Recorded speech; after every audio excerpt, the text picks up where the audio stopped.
Bonjour à tous, je suis Laurent Rousseau, je suis senior chef ingénieur chez Acronis, en charge des offres de backup de déploiement et cloud. Et je vais avoir le plaisir de vous présenter lors de ce webinaire organisé avec Tech Data, notre nouvelle solution de sauvegarde, une évolution non seulement bien entendu de la version précédente Acronis Backup 11.7 Advanced, mais également une évolution de plusieurs de nos produits, les anciens produits VM Protect que vous connaissiez peut-être, et une évolution également de la partie Acronis Backup Cloud. Donc effectivement, vous allez voir beaucoup de nouveautés dans cette version Acronis Backup 12.5 Advanced. Pourquoi 12.5? On a sorti l'année dernière la version 12 pour la gamme standard. La version Advanced n'avait pas encore bénéficié de ces évolutions.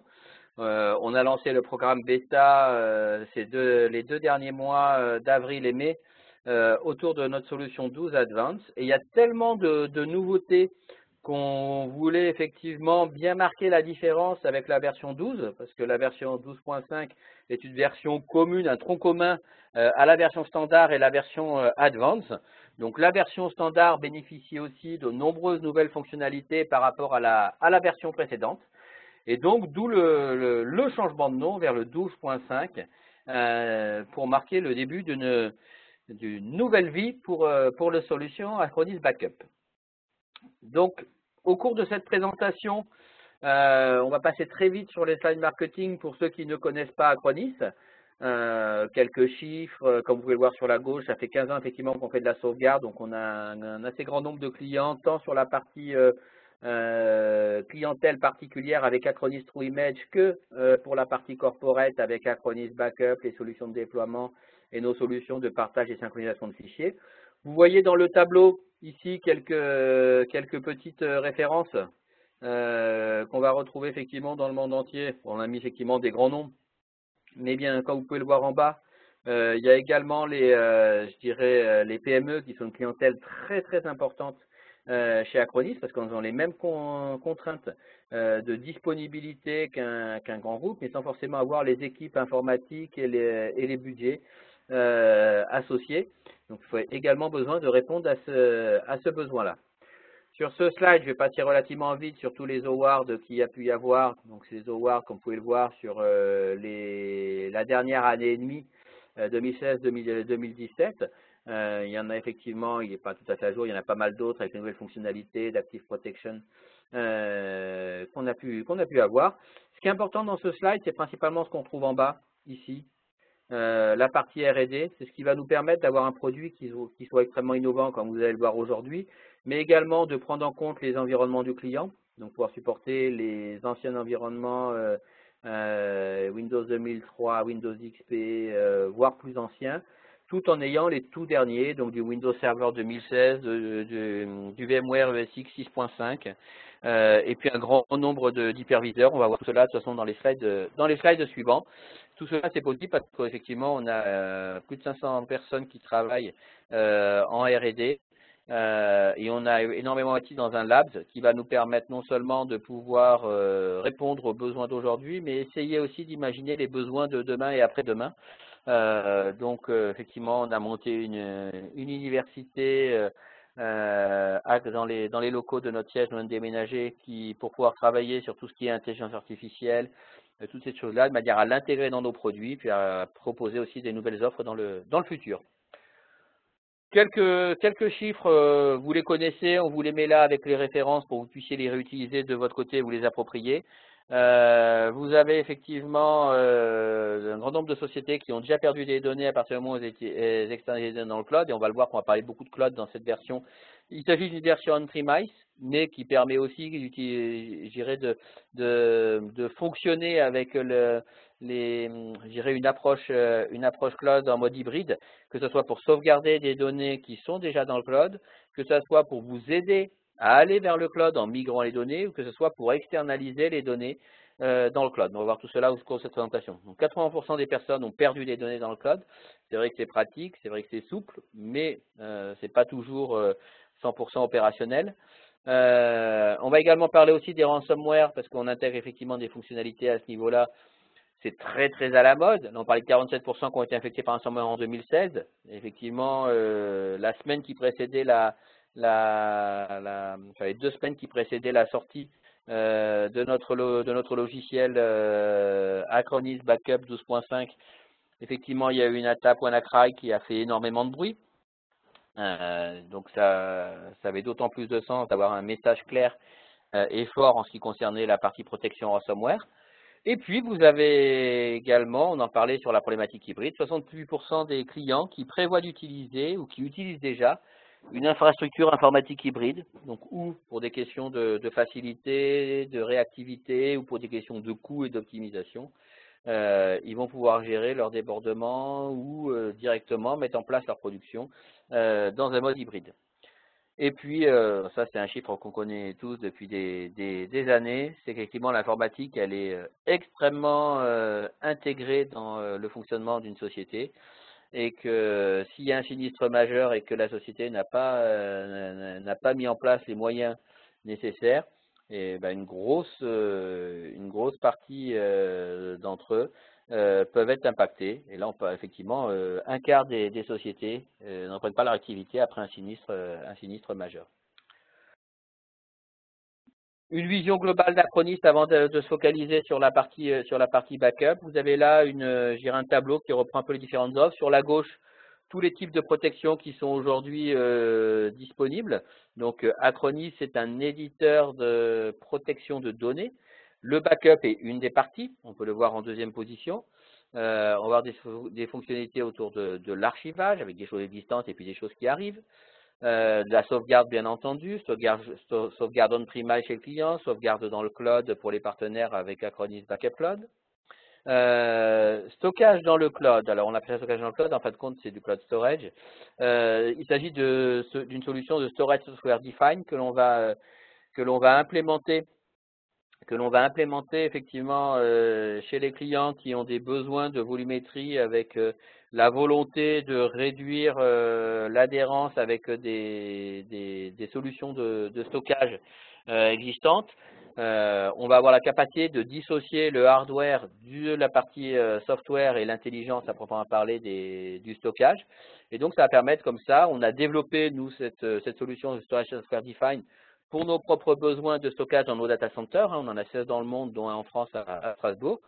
Celui de Strasbourg, on est à plus de 2 pétaoctets de données, 2 pétaoctets et demi de données.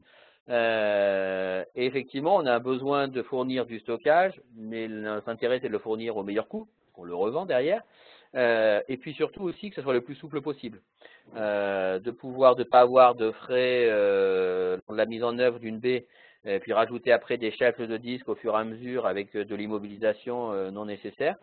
Là, on va pouvoir effectivement travailler avec des serveurs totalement banalisés, on leur met beaucoup de disques, ça permet d'être extrêmement agressif en termes de prix parce que le coût au giga est bien moindre, et ça permet aussi d'assurer de la sécurité, si on le souhaite, du géocluster entre plusieurs sites, et n'importe quel baie de disque peut être utilisé, donc un serveur avec des disques dedans, un NAS, une vieille BSAN, une BJBOD, donc c'est effectivement très très intéressant. Mais c'est pas que dans le cloud, on met le stockage dans le cloud, mais c'est dans le cloud parce que ça peut être chez le partenaire, ça peut être chez Acronis, mais ça peut être même chez le client dans le cas d'un gros client. Reprise d'activité après sinistre, donc une offre à part entière et puis des fonctionnalités qui vont arriver très bientôt sur les produits on-premise et cloud. Donc la capacité de redémarrer dans le cloud les solutions. L'investigation informatique, ça va être l'offre e-discovery qui va arriver bientôt et qui va permettre de répondre avec toutes les modifications législatives qui arrivent de l'Europe pour l'année 2018 et le 22 mai 2018. Toute la partie PDR va pouvoir être gérée, je veux dire, à ce niveau-là, pour avoir une traçabilité et des actions qui sont faites, qu'il a faites et toutes ces choses-là. Une synchronisation et partage de fichiers avec notre offre Acronis Access Advanced, que vous connaissez sans doute. On vient de lancer la solution Acronis Files Cloud, qui est le pendant d'Acronis Access Advanced, mais non plus en on-premise, mais en approche cloud, pour permettre aux partenaires d'industrialiser la mise en œuvre de la solution pour des clients. Solution de monitoring avec Acronis Monitoring, et puis la solution de notarisation, qui est une solution à part entière, mais qu'on va retrouver également dans Acronis Backup. C'est-à-dire qu'on va avoir la capacité de pouvoir valider toutes les données qui ont été sauvegardées, on va les certifier sur une blockchain technologie et qui va nous permettre de pouvoir garantir quand on restaure une donnée, d'aller valider que c'est bien la donnée originelle et qu'elle n'a pas été modifiée. Lors d'une restauration, lors d'un partage avec une personne autre, la personne pourra elle-même aller vérifier la date de certification pour être sûr que la donnée n'a pas été modifiée. Tous les types de déploiement peuvent être utilisés, vous voyez, du cloud privé jusqu'à de l'Uber Cloud avec de l'Azure et de l'Amazon, en passant par les clouds Acronis, les clouds des prestataires. C'est également le cas maintenant avec l'offre Tech Data pour la partie cloud. Tous les types de ressources qui peuvent être utilisées, donc que je passe vite dessus parce qu'on va l'approfondir par la suite avec le détail des différents environnements qui vont être supportés. Les environnements locaux, on-premise, les environnements cloud avec de l'Office 365 entre autres. Les différents types de stockage, donc on va gérer tous les types de disques, des lecteurs, des disques sur des machines, des disques USB RDX, des NAS, en SMB, NFS, la possibilité également d'avoir de l'ISCSI ou du FC pour des SAN, du stockage des bandes, pardon, du lecteur simple autoloader et robotique, les stockages externes avec de l'Amazon Storage, de l'Azure, les data centers Acronis, du FTP, SFTP, enfin à peu près toutes les technologies de disques peuvent être supportées. Et vous avez sur la droite, je dirais une liste un peu de ce que le produit va être capable de faire. Comme vous le savez, on va faire de la sauvegarde d'images disques et on va avoir la capacité de restaurer cette image dans sa globalité. On va pouvoir rentrer dans cette image pour aller chercher les données qui nous intéressent et avoir la possibilité également de sauvegarder que certains types d'éléments. On va faire de la sauvegarde de machines physiques, de machines virtuelles, en agentless pour les machines virtuelles, pour les hyperviseurs qui le supportent. Pour les hyperviseurs qui ne le supportent pas, on va le faire avec agent, tout en ayant une licence pour l'hyperviseur qui va permettre de sauvegarder toutes les VM de l'hyperviseur sans problème. Des possibilités de sauvegarder des applications et de restaurer granulairement des mails Exchange, des tables de base, des objets SharePoint. Des possibilités de pouvoir restaurer de plusieurs manières différentes, restaurer de manière complète avec l'Active Restore et on va travailler pendant la phase de restauration, possibilité de restaurer rapidement en créant un lien NFS entre la sauvegarde et le serveur de sauvegarde avec l'instant restore. Ça permet d'avoir en 2 minutes le temps de créer la VM, quelque chose d'utilisable sur les données de production. Et puis le VM Flashback qui va permettre d'utiliser son block tracking dans un mode inversé. On va analyser ce qui a été modifié depuis la dernière sauvegarde et on va détricoter la VM pour revenir à son état de la dernière sauvegarde. L'avantage, c'est que ça permet d'aller très vite sur des grosses VM. La solution, comme je vous disais, va vous permettre d'aller vers le cloud, mais elle permet aussi de sauvegarder les données du cloud. Donc c'est pour ça qu'on va avoir à peu près toutes les possibilités de migration et de restauration sur un tel différent, du P2P avec Universal Restore, du physique vers du physique avec un autre matériel, du physique vers du cloud, du physique vers du virtuel, bien entendu, parce qu'on peut également faire donc de la virtualisation à ce moment-là. On va également pouvoir faire du V2V, passer d'un hyperviseur VMware vers un hyperviseur KVM ou inversement. Vers le cloud, prendre une VM virtuelle, enfin une VM ou une machine physique et aller la mettre vers de l'Azure, de l'Amazon ou d'autres clouds. Donc tout cela est possible avec Acronis. Je ne vous l'ai pas dit, et j'arrive sur la partie Acronis Backup Advance, la partie sauvegarde. Si jamais vous avez des questions, l'application WebEx en haut vous donne la possibilité d'accéder à un chat ou une session de questions-réponses. Donc n'hésitez pas à l'utiliser, j'essaie d'y aller assez régulièrement pour pouvoir vous répondre à vos questions. Donc ici vous avez une vue un peu globale de ce que va couvrir Acronis. Donc il y a 21 plateformes, il y en a dans les faits il y en a un peu plus parce qu'on va supporter un beaucoup plus grand nombre d'hyperviseurs. Comme la plupart sont des forks de KVM, vous avez du Proxmox qui va apparaître, vous avez du Virtuoso, vous avez toutes ces choses-là qui sont des forks de KVM qui sont supportés par Acronis, bien entendu. On va dire qu'on s'est arrêté aux principaux. Donc vous avez dans un premier temps sur la famille Microsoft, si je ne dis pas toutes les solutions, en tous les cas un très très grand nombre de solutions Microsoft qui sont supportées. Ça va des environnements physiques qu'on peut retrouver ici avec les PC, les serveurs physiques, la partie effectivement hyperviseur avec Hyper-V, les parties cloud avec Azure et Office 365, et bien entendu les parties applicatives pour l'on-premise avec Exchange, SQL Server, SharePoint, Active Directory. Tout cela va être géré nativement avec le produit. On va pouvoir ajouter d'autres environnements, du Linux, des environnements Mac, une nouveauté de la version 12.5, on le faisait avec la version cloud, mais c'est natif avec la version 12.5. Également les périphériques mobiles, donc on avait ici qu'on avait iPhone, iPad, on a également Android, donc on va aller sauver une application qui va sauvegarder les données qui nous intéressent sur la machine. Et puis des environnements Amazon, environnement vSphere pour la partie virtualisation. Donc tout ce que vous trouvez ici, c'est ce que vous avez de disponible dans la version standard. Et la version Advanced va en plus offrir le support de ces hyperviseurs. Alors, c'est pas la seule différence entre la version standard et la version Advanced, on va le voir pour cette présentation. Il y a certaines options qui vont être, alors options, j'aime pas le terme parce que c'est pas des options, c'est inclus dans le produit, mais certaines fonctionnalités qui vont être disponibles qu'avec la version Advanced. Qu'est-ce qu'on va retrouver comme fonctionnalité particulière? On va retrouver la partie Active Protection. Donc l'Active Protection, elle est disponible non seulement sur la version Advanced, mais également sur la version standard.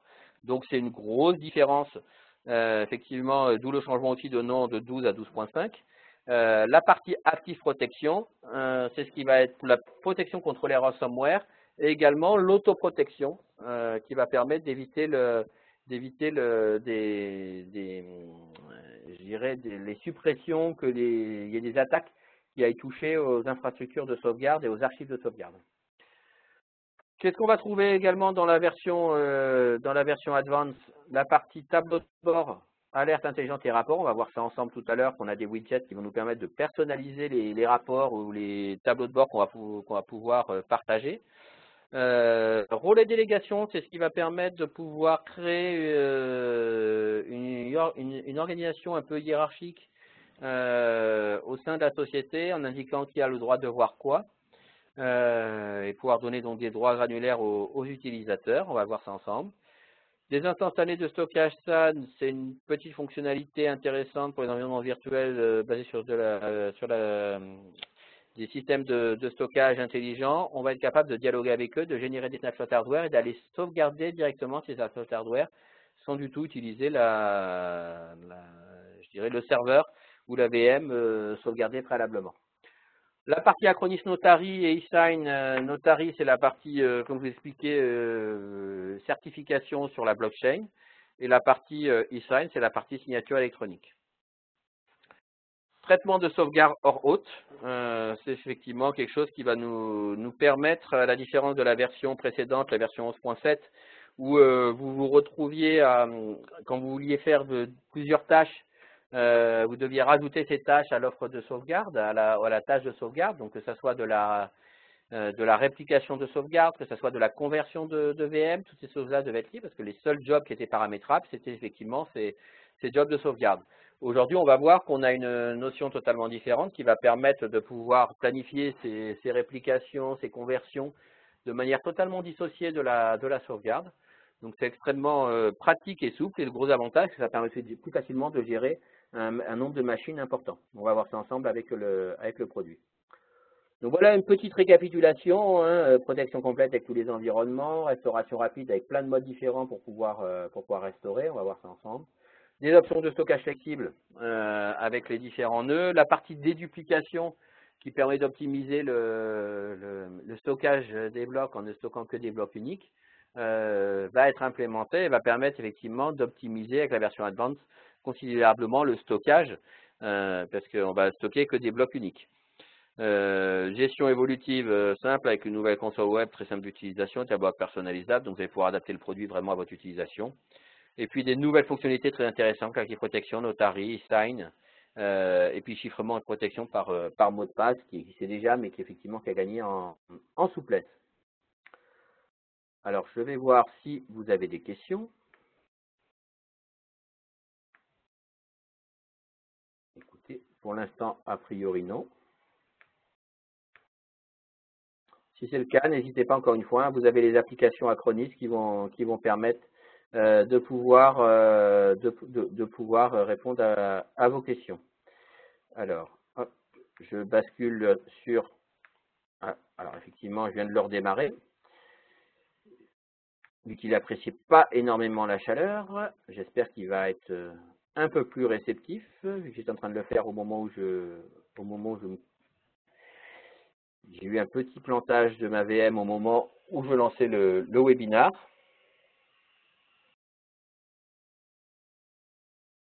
Voilà, il est un peu plus réceptif. Donc voilà, nous sommes sur une interface Acronis Backup 12.5 Advanced, dans laquelle on va effectivement retrouver un certain nombre de choses. Premier écran sur lequel on va arriver, ça va être les tableaux de bord. Alors pour être un peu plus précis, premier écran sur lequel on va arriver à la base, ça va être cet écran-là, parce que vous avez besoin d'ajouter des agents. Et de base, s'il n'y a pas effectivement d'agents, il va avoir du mal à générer des rapports ou des choses comme ça, ils seront vides. Donc vous allez arriver sur cette page-là, où vous allez pouvoir cliquer ici pour ajouter les différentes machines qui vous intéressent. Donc, très simplement, hein, par exemple, vous choisissez VMware, vous allez pouvoir définir, déployer le produit en tant qu'appliance virtuelle sur un autre de la ferme de serveurs VMware. Vous avez la même chose si vous voulez déployer sur différentes applications. La possibilité également, si vous voulez déployer avec un nombre assez important, vous avez des offline installers qui vous permettent de pouvoir installer en mode sans assistance. Et donc, vous avez des petits assistants, petits wizards qui vont vous permettre de pouvoir pré-remplir les réponses et de pouvoir le déployer comme ça, au travers des GPO, d'Active Directory, au travers d'outils comme Lendesk ou autres, tout simplement via script. Et vous avez comme ça un grand nombre d'outils que vous allez pouvoir télécharger, dont le User Guide, bien entendu. Le produit, comme vous pouvez le voir, est en français. Il est tout simplement multilingue. Hein. Vous allez pouvoir choisir ici parmi un certain nombre de langues dans quelle langue vous voulez le produit. Et puis automatiquement, ça change l'interface pour pouvoir travailler. Donc, ce qui est assez pratique si vous avez des personnes étrangères qui viennent. C'est plus pratique que la version 1.7 où là le binaire était lié à la langue. Et donc quand vous étiez sur une langue, vous ne pouvez pas basculer de notre langue, sauf de désinstaller et de réinstaller. Donc une fois que vous avez ajouté vos machines, je reviens sur ma partie tableau de bord et puis on reviendra bien entendu sur la vue des machines pour pouvoir créer tous les éléments qui nous intéressent. Vous avez ici une vue avec différents tableaux de bord. Tout cela est personnalisable, bien entendu. Vous allez pouvoir créer vous-même vos tableaux de bord en fonction des données qui vous intéressent. Donc, vous pouvez trouver des listes, des histogrammes, des graphiques, les tableaux, les diagrammes circulaires. Vous pouvez effectivement très facilement les enlever ou les modifier. Vous allez pouvoir définir à chaque fois sur quel environnement va s'appliquer le diagramme en question. Vous voyez, là, je suis sur toutes les machines. Je peux les limiter à certains groupes simplement ou à toutes les machines. Je peux ici avoir des volts différents avec des données différentes. Mes activités, en précisant pareil quelles sont les machines qui sont concernées. Donc tout cela, je vais pouvoir le modifier très très simplement. Vous avez vu tout à l'heure que j'en ai enlevé un. C'était effectivement, j'avais des tableaux de machines qui pouvaient m'intéresser et je pouvais remettre tout cela, ou je pouvais mettre des listes avec les alertes et ce genre de choses. Donc tout cela est extrêmement pratique d'utilisation. C'est des tableaux de bord qui sont dynamiques. Si je suis intéressé par un point, je peux cliquer dessus et ça m'amène automatiquement dans mon interface pour pouvoir modifier mes éléments. Je peux les mettre en plein écran pour pouvoir les mettre sur une télé si j'ai un service informatique. Je vais également être capable de les envoyer par email ou de les télécharger directement. Ça, c'est pour le tableau de bord, donc la surveillance temps réel. J'ai la même chose pour ce qui concerne, je dirais, les rapports qui vont me permettre de pouvoir envoyer des informations sur le statut réel de la solution à certains moments. Donc, je vais avoir différents types de rapports basés sur les activités hebdomadaires, activités liées aux bandes, activités quotidiennes, les alertes, les emplacements, les licences. Je n'ai jamais lancé celui des licences, on va le lancer.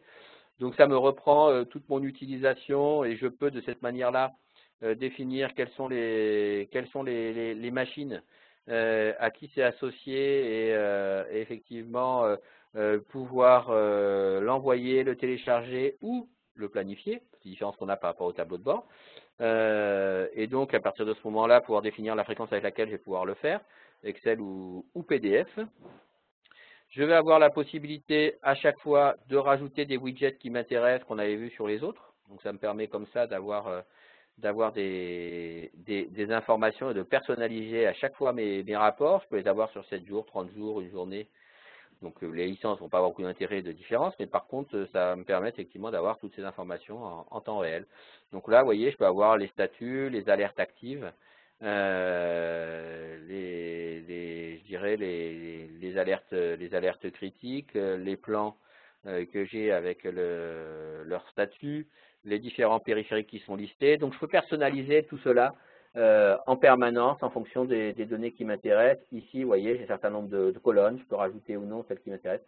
Donc vraiment extrêmement personnalisable pour pouvoir envoyer par exemple des rapports à un DAF concernant la gestion des licences et puis l'utilisation du stockage pour faire du capacity planning. Et puis par contre, il y a une équipe informatique, davantage un peu ce tableau de synthèse en disant bah, les machines sauvegardées, en faisant un focus sur les machines non sauvegardées et depuis X jours, et puis comme ça avoir la possibilité de rebondir sur chacune d'entre elles. On verra ici qu'on a effectivement une centralisation des alertes et des activités. On va l'avoir ici de manière centralisée pour toute l'infrastructure, et puis on les aura machine par machine. Alors, je vais vous montrer tout simplement comment on va pouvoir accéder à une plateforme. Alors ici j'étais sur un environnement particulier, je peux gérer des groupes bien entendu, vous voyez un groupe VMware, un groupe Microsoft 365. Je vais ici avoir mes différentes machines, donc en grisé celles qui ne sont pas démarrées, comme il s'agit moi d'un environnement, virtuel sur un laptop. Toutes les machines ne sont pas forcément démarrées en même temps, donc là j'ai limité mes machines actives. Si je prends ici cette machine, je vais pouvoir visualiser les jobs qui tournent sur la machine, les exécuter maintenant si nécessaire, pouvoir bien entendu les renommer, les retirer pour les conserver, etc. Par exemple, en période de vacances, on peut s'interroger de savoir si est-ce qu'on continue à sauvegarder tous les jours, si c'est une petite structure, c'est une microstructure, la structure continue, mais si c'est une petite structure, est-ce qu'on sauvegarde tous les jours sans modification ou est-ce qu'on va enlever le job pour éviter d'avoir des messages d'erreur, mais le job reste le même à la fin des vacances, donc dans ces cas-là, on peut le retirer et le réappliquer à son retour. On va ajouter un plan juste pour voir effectivement comment ça se passe et les options qu'on peut avoir. Donc par défaut, il va me proposer un plan existant qui peut correspondre à la machine parmi ceux que j'ai déjà effectués. Et ça va me permettre comme ça de rajouter la machine à ce plan jusqu'à cliquer sur appliquer. Si jamais je ne veux pas que ce plan apparaisse, juste à cliquer ici, puis il disparaîtra. Moi, ce qui m'intéresse, c'est que je vais vouloir en créer un nouveau pour voir tout ce qui va pouvoir se passer. Donc, je clique sur créer un nouveau. Là, il va interroger l'agent local. Il va me définir quel nom je souhaite donner à la machine. Ensuite, qu'est-ce que je veux sauvegarder? Donc, je peux sauvegarder toute la machine. C'est très clair, dans ces cas-là, il va sauvegarder tout.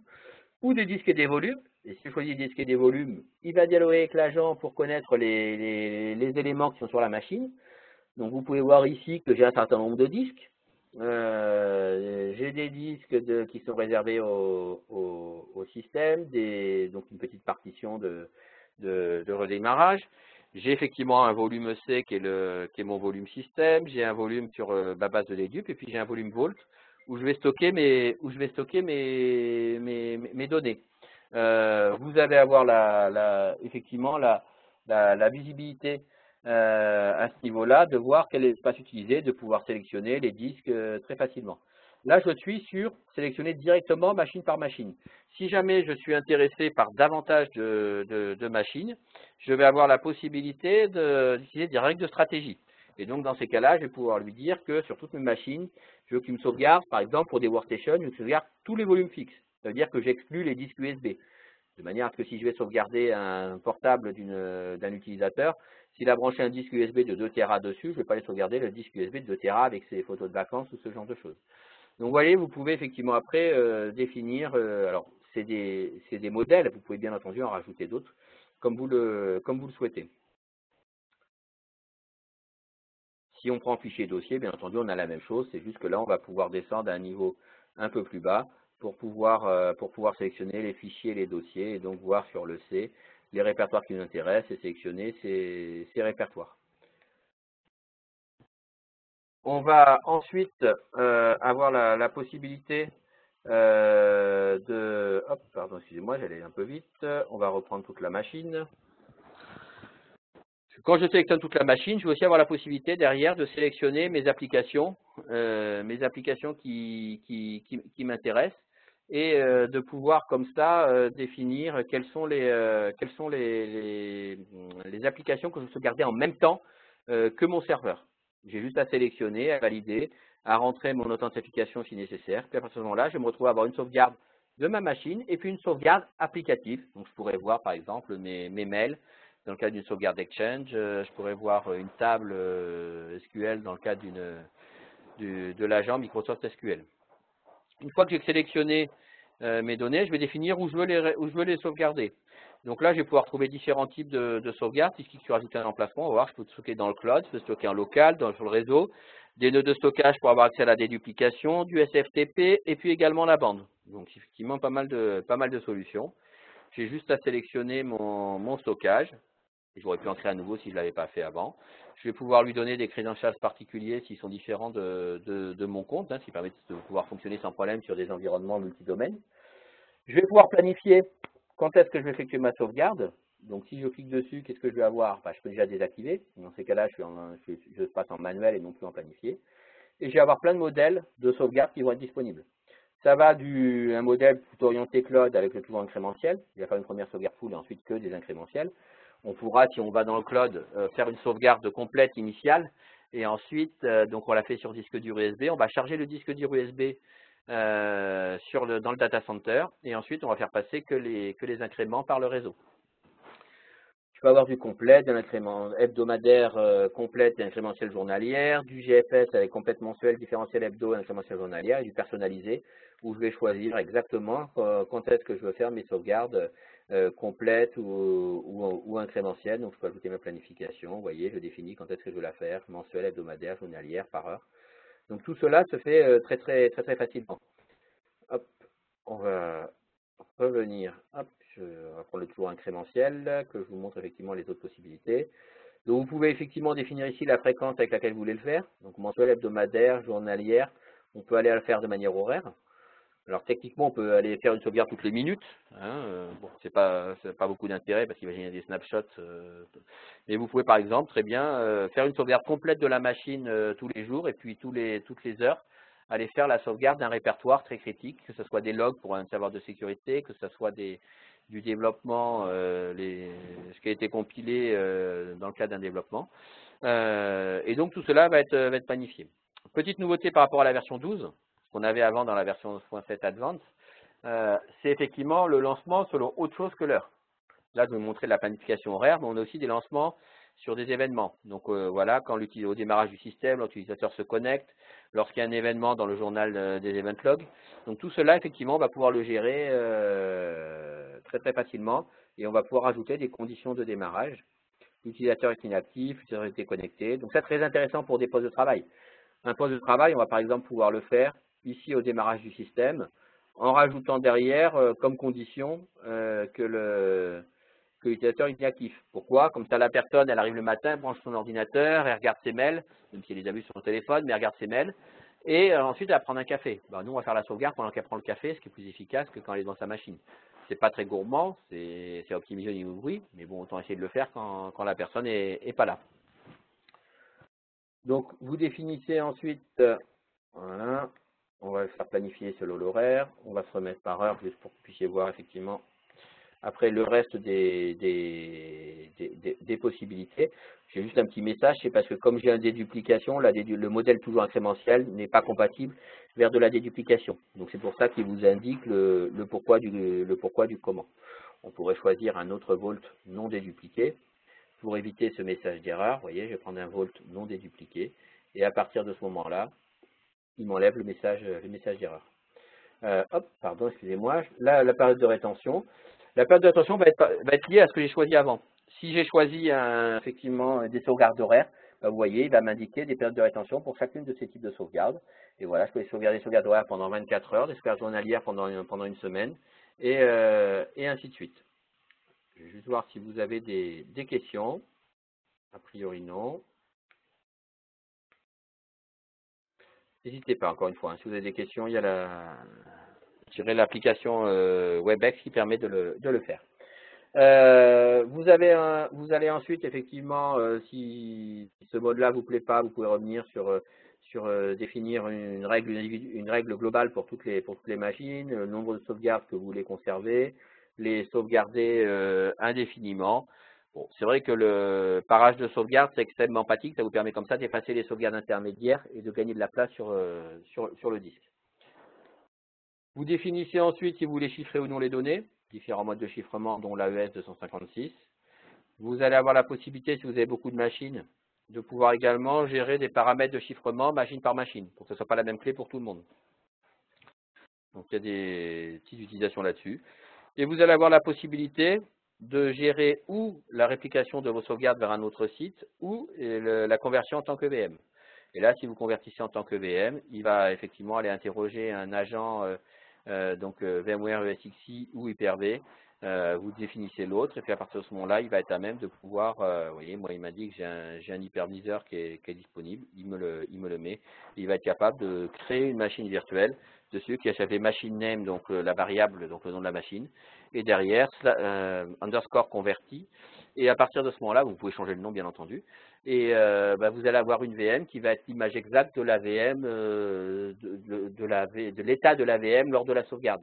Ça veut dire que si vous avez besoin de repartir très rapidement, vous n'avez rien besoin de restaurer, la VM elle est déjà créée. Très intéressant pour disaster recovery, mais également pour des tests de montée de version. Vous pouvez planifier par exemple que le lundi, vous allez convertir, enfin le week-end vous allez convertir, quand vous arrivez le lundi, vous avez une machine qui est exactement la même machine que la machine de production. Vous pouvez tester la montée de version applicative et puis à partir de ce moment-là, gérer si ou non vous pouvez upgrader la machine. On a la même chose avec un emplacement. Si je sélectionne ici, je vais pouvoir choisir un deuxième emplacement. C'est ce que je vous expliquais tout à l'heure. Ça, c'est ce qu'on avait aussi comme fonctionnement dans la version 11.7 où je pouvais sélectionner ici de répliquer mes données ou de les convertir. On va voir avec la notion des plans tout à l'heure que je vais pouvoir gérer aussi ma réplication des données ou ma conversion en tant que VM dans un job totalement séparé et donc comme ça pouvoir le faire avec une fréquence qui n'a rien à voir. Imaginons par exemple ce qu'on faisait nous assez régulièrement, un client qui va sauvegarder sur disque tous les jours et puis qui va mettre sur bande une fois par semaine. Bon, avant, on savait le faire en 11.7, c'est juste qu'il fallait scripter pour pouvoir aller récupérer la sauvegarde toutes les semaines pour la mettre sur bande. Bon, on va voir que là, je vais pouvoir créer mon job pour pouvoir le faire toutes les semaines sans aucun problème. Donc voilà un peu les différentes options. Je vais enlever mon stockage supplémentaire. Et je vais quand même avoir des options, un certain nombre d'options qui vont me permettre, non pas d'effectuer la sauvegarde, parce que ce que j'ai fait, ma sauvegarde va pouvoir se lancer, mais là, je vais pouvoir optimiser mes sauvegardes. Donc, je vais avoir de la gestion de performance avec de la QoS concernant le processus de sauvegarde, concernant la vitesse de le réseau pendant ce temps-là. Je peux exécuter des scripts de pré-post backup, pré-post snapshot, avec les possibilités de faire un choix de sauvegarde si ça ne réussit pas. Je vais avoir la possibilité de gérer des conditions de démarrage. Vous avez vu tout à l'heure que je pouvais dire attendre par exemple que le processus soit idle, donc l'utilisateur soit inactif. Je peux dire voilà, pendant 2 heures, j'attends que le processus soit inactif. Si au bout de 2 heures, le processus n'a jamais été inactif, la personne ne s'est pas mise en pause, je peux forcer la sauvegarde. Donc c'est très bien, ça permet de garantir que les sauvegardes vont être effectuées. Je vais décrire de l'inclusion, de l'exclusion, gestion des VSS, champ tracking, enfin toutes les fonctionnalités vont pouvoir être gérées ici. Une fois que j'ai effectué ma sauvegarde, je vais après pouvoir visualiser les statuts de mes sauvegardes. Donc un plan de sauvegarde qui s'exécute, ça va me donner ce type d'informations. En ayant la possibilité de télécharger le journal et toutes les propriétés.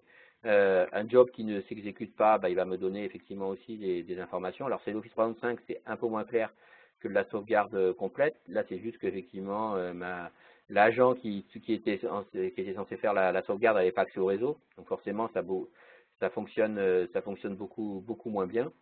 Quand il a accès au réseau, bah forcément ça aide. Donc voilà un peu les messages que vous pouvez avoir. Et puis vous avez également des alertes qui vont, en cas de problème, vous permettre de visualiser le statut de la machine. On retrouve également toutes les informations qui sont dans la machine, les agents installés, si elle fait partie d'une organisation, on va le voir après. L'Acronis Secure Zone, qui permet de créer une partition cachée sur la machine pour pouvoir sauvegarder dessus. Et puis le Startup Recovery Manager qui va permettre de pouvoir redémarrer au boot un agent Acronis pour pouvoir restaurer les machines. Puis on a les notions de groupe qui permettent effectivement ici de gérer la machine.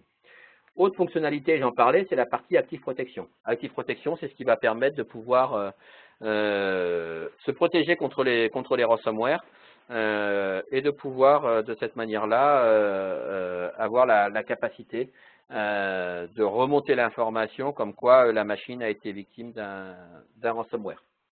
Et on a la partie Active Protection qui va permettre d'éviter de pouvoir modifier les archives de sauvegarde. Vous voyez ici, je peux définir, est-ce que je veux notifier, est-ce que je veux arrêter le processus, est-ce que je veux revenir à l'utilisation du cache. On pourra voir tout à l'heure, si on a le temps, de comment ça se passe. Si vous voulez restaurer, ça se fait très simplement.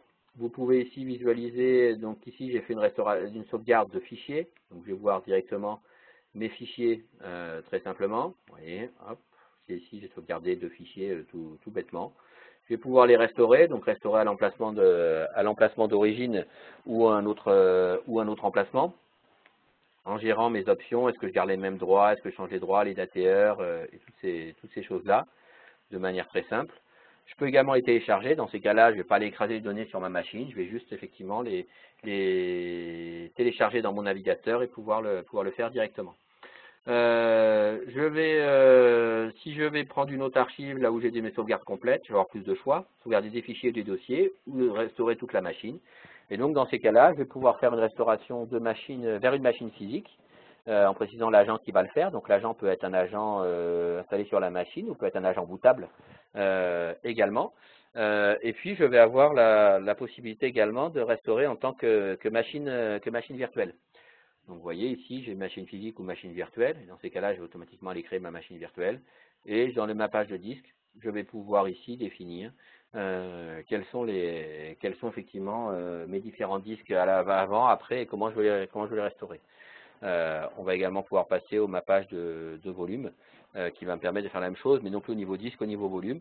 Et ce qu'on n'a pas encore, qui a été décalé pour la sortie de la version 12.5 Advanced, c'est la possibilité de redimensionner les partitions. Ça n'apparaît pas aujourd'hui, mais ça va apparaître très très rapidement dans le prochain hotfix qui est prévu pour septembre, de pouvoir effectivement associer les agents. Donc là, de la même chose, vous allez pouvoir définir, changer les éléments et pouvoir faire tout cela. Hop, on va revenir. Excusez-moi. Hop.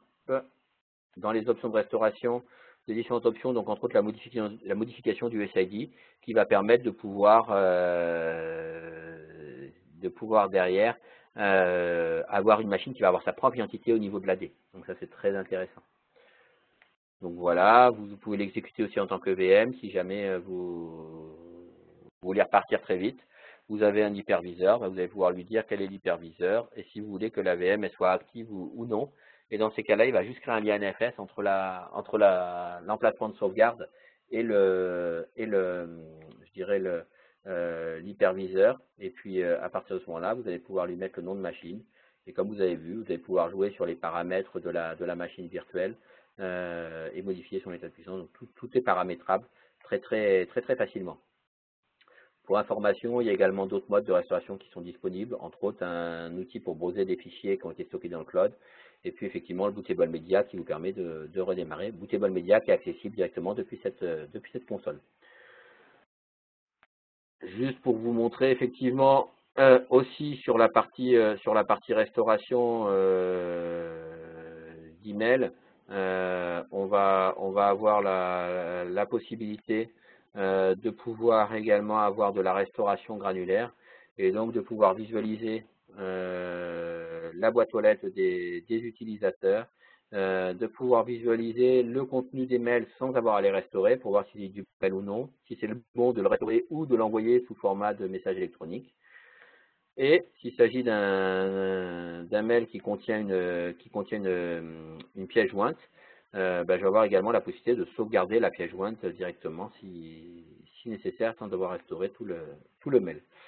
Donc tout cela est disponible aussi bien pour de l'Office 365, c'est le cas là, que pour de l'Exchange. Ça va être similaire. Et là, pour voir ça, vous voyez, j'étais passé sur la partie sauvegarde emplacement.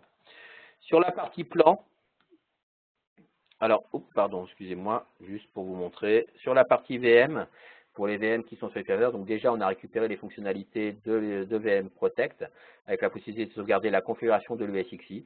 Et puis, pour les VM qui sont sur de l'ESX ou de l'Hyper-V, on va avoir les possibilités de répliquer les VM. Et donc, de pouvoir définir la machine cible pour pouvoir la répliquer avec la fréquence avec laquelle on veut la répliquer.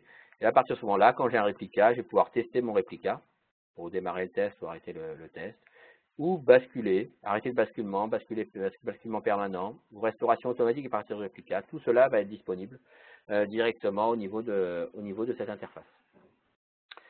Donc voilà, et le dernier point, c'est la partie plan qui va vous permettre effectivement de visualiser les différents points de sauvegarde. Si vous avez plusieurs machines dedans, vous allez avoir, comme vous voyez ici, un découpage de bande qui va vous permettre comme ça de visualiser. Vous cliquez dessus, vous avez la possibilité après de retourner directement sur la machine pour voir ce qu'il en était.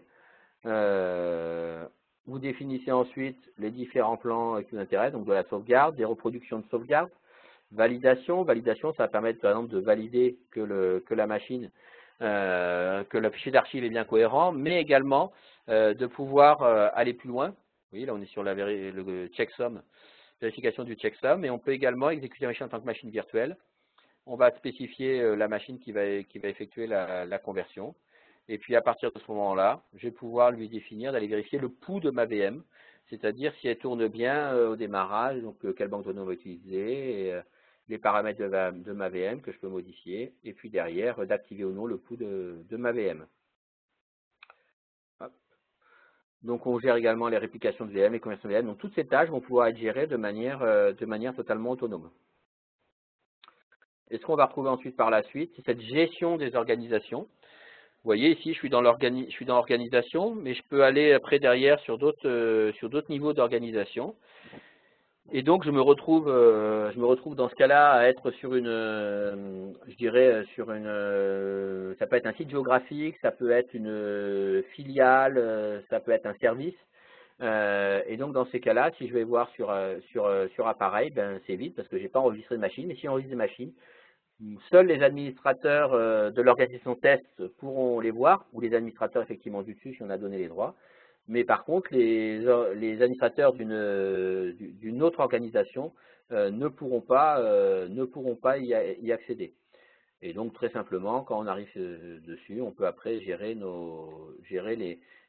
quelles sont les personnes qui vont pouvoir se connecter. Je viens dessus, j'ajoute un administrateur, je sélectionne mon domaine, je sélectionne ensuite le compte que je veux rajouter, et très simplement, je vais pouvoir le faire.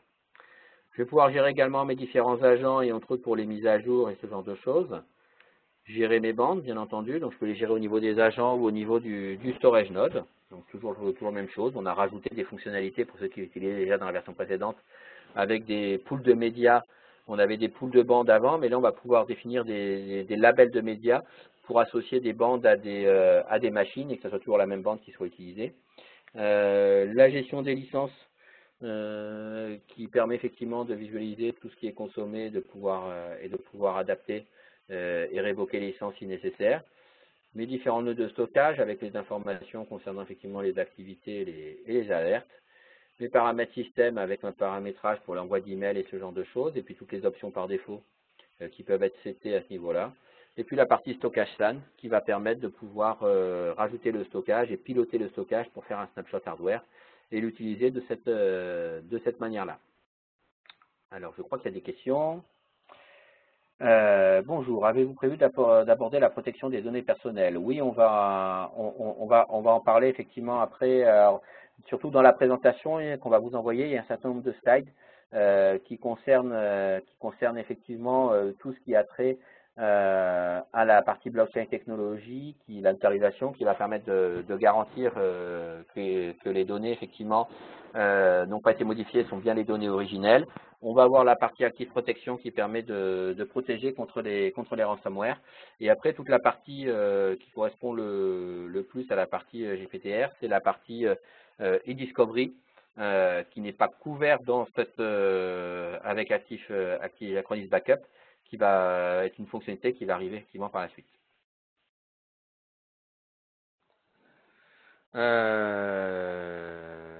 Donc il y a quelqu'un qui a un souci pour se connecter à l'agent de la machine suite à un renommage du poste. Y a-t-il des précautions à prendre dans le cas du renommage du PC? Normalement non, parce qu'il échange des certificats auto-signés, donc il devrait continuer à fonctionner de la même manière. Si jamais vous aviez le moindre souci, il suffit juste de désenregistrer le PC, de le réenregistrer, et à partir de ce moment-là, vous allez pouvoir le réutiliser sans aucun problème. Tout va dépendre de quelle version vous étiez. Effectivement, certaines versions de la version bêta pouvaient avoir ce problème-là. Normalement, quand après vous êtes sur la plateforme, vous allez avoir la possibilité, quand vous voulez réenregistrer une machine, d'enregistrer des machines déjà existantes et de pouvoir le faire très, très facilement. Il suffit juste, effectivement, si la machine est déjà existante, il va la reconnaître automatiquement et vous rajouter et mettre à jour l'agent si nécessaire. Donc, je vais juste rebasculer sur la présentation pour vous partager des informations de licensing. Juste garder à l'esprit effectivement qu'on a regroupé les deux produits en un seul. Un mode de licensing qu'on a simplifié au maximum. On a toute la granularité qu'on avait entre les hyperviseurs, les types de serveurs physiques ont été enlevés, les applications sont incluses, on simplifie le tout. On va avoir des licences souscription, on va avoir des licences perpétuelles, les deux permettent effectivement d'accéder aux produits. La licence souscription permet, je dirais, inclut le support et permet d'avoir la console cloud, console on-premise ou console cloud. Les licences perpétuelles, elles, permet d'avoir la licence on-premise. Des versions d'évaluation tout compris sont intégrées au produit. Vous téléchargez le produit, vous avez effectivement 30 jours de test. Si vous êtes en version standard, vous pouvez accéder à la version d'évaluation de 30, enfin c'est la même, juste activer les fonctionnalités advanced par la suite. Vous avez accès pendant la période de test à du cloud storage Acronis. Et puis bien entendu, il y a juste à activer les licences, et ce qui permet après de conserver l'existant.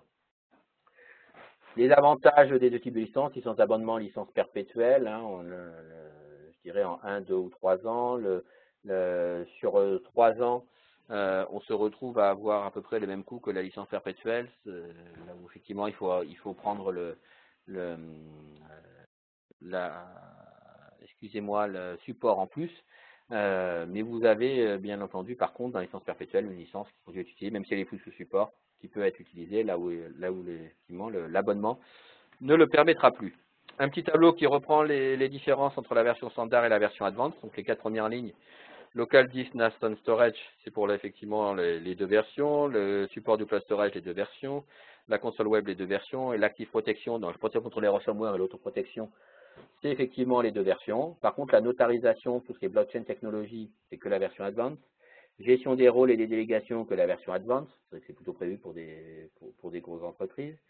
La partie dashboard et reporting est également disponible sur la version advanced. La gestion des bandes, comme dans la version précédente, est disponible sur la version advanced. Et la partie déduplication, donc support des storage nodes, est disponible avec la version advanced. Voilà les différentes licences qu'on retrouve en version Acronis Backup 12.5, donc des licences pour Workstation, des licences pour serveur, des licences pour VirtualHost, des licences pour serveur Essential, et puis pour la partie Office 365, différents nombres de box en fonction de la cible. La version 12.5 Advanced, c'est là où on a le plus gros différence en termes de licensing. Vous aviez effectivement ici avant tous les différents types de machines serveurs, différents agents applicatifs. Vous connaissez les machines physiques. Aujourd'hui, tout est groupé sous une seule licence, Acronis Backup 12.5 Advanced Server licence. Les PC redeviennent des Advanced Workstation, donc c'est directement utilisable. Et les hyperviseurs, où on avait des licences pour différents hyperviseurs ou la licence universelle, tout est disponible sur la même licence, Acronis VirtualHost licence.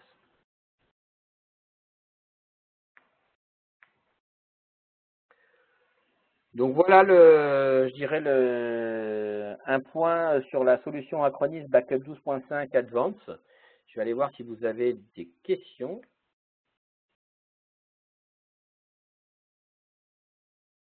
Alors, effectivement, en version 12, c'est des choses que vous ne devriez pas rencontrer. Je reviens sur la question concernant le changement de nom. C'est quelque chose qui a été fixé déjà sur la version 12 pour effectivement ne pas se retrouver. Alors, il y avait des cas particuliers qui pouvaient l'expliquer. Donc, ça a été fixé déjà dans la version 12 et la version 12.5 n'en est pas impactée. Comme je vous disais, si jamais un jour vous aviez le cas, il suffit juste de, de supprimer l'enregistrement de l'agent et de le remettre pour qu'il soit pris en compte. Mais normalement, comme maintenant il échange les certificats, même si vous changez l'adresse IP, le nom de la machine, il continue toujours à le voir. Donc je vous encourage à aller sur le site Acronis pour tester la solution si vous ne la connaissez pas. Si vous avez un compte sur le portail Acronis, partner.acronis.com, bah, vous allez effectivement avoir des licences NFR qui vont vous permettre également de tester. Pour les versions Advance, c'est possible que vous n'ayez pas toutes les licences parce qu'elles sont accessibles aux backup spécialistes. Si vous connaissez un peu le portail partenaire Acronis, vous avez, je dirais, une inscription qui vous permet d'avoir accès à différentes informations des licences NFR. Et après, il y a une petite vidéo en e-learning avec un quiz qui permet de devenir backup spécialiste, cloud spécialiste ou access spécialiste. Et dans le cadre du backup spécialiste, ça vous permet après d'avoir accès à toutes les licences NFR en plus grand nombre. Écoutez, je regarde si vous avez d'autres questions. En tous les cas, si c'est le cas, n'hésitez pas, vous pouvez m'envoyer un petit mail à laurent.rousseau@acronis.com. Je me ferai un plaisir d'y répondre.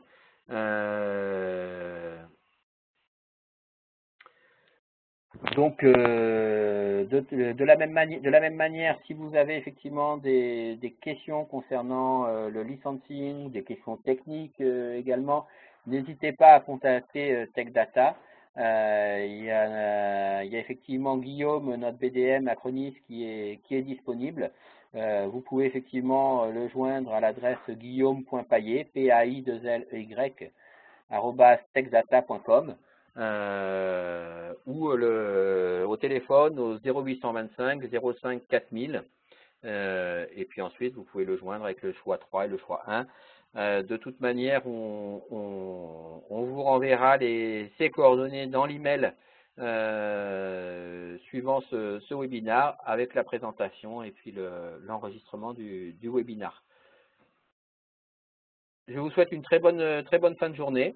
N'hésitez pas à nous contacter, et Guillaume principalement si vous avez des questions, et on sera un plaisir d'y répondre. Merci beaucoup, au revoir.